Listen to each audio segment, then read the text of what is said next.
They tried to bully the wrong neighbor. My name's Daniel, and for most of my life I lived quiet on the edge of a tiny rural town, keeping to myself on the last few acres my dad left me. Nothing fancy. Old barn, gravel driveway, porch swing that squeaks when the wind hits it right. Across the road sat the Maple Ridge HOA, a place where every lawn looked cloned and every mailbox matched like soldiers in formation. They acted like they were royalty guarding a castle instead of people living on quarter-acre plots. I didn't bother them until they decided to bother me.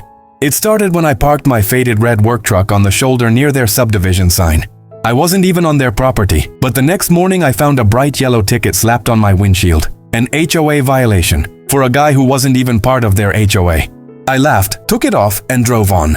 The second time wasn't funny. I came home to find the old fence behind my barn torn down. A board member said it didn't meet aesthetic standards.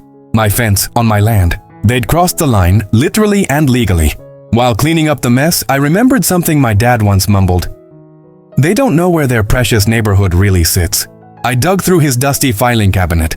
And there it was, survey maps showing our family still owned a huge chunk of undeveloped land behind the HOA. But not just that. According to an old inheritance clause, we owned the access road, the drainage paths, and a strip of land that ran under half their fancy walking trail. Their whole HOA sat like a guest on our property. They just never bothered checking the old plats. So I played it slow. First, I installed bright orange boundary stakes, legal markers, nothing more. That alone caused a small panic.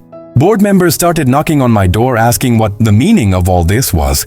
I just smiled and handed them copies of the survey. No threats, no attitude. Then I leased the land behind their subdivision to a local rancher. He moved in cattle, dozens of them. Every morning the HOA had to listen to mooing during their quiet hours, still perfectly legal. Next, I closed the access road for maintenance, which I was fully within my rights to do. They had to reroute all traffic through a temporary gravel detour, dust everywhere. HOA meetings devolved into shouting matches. People blamed each other, blamed the board, blamed that guy across the road.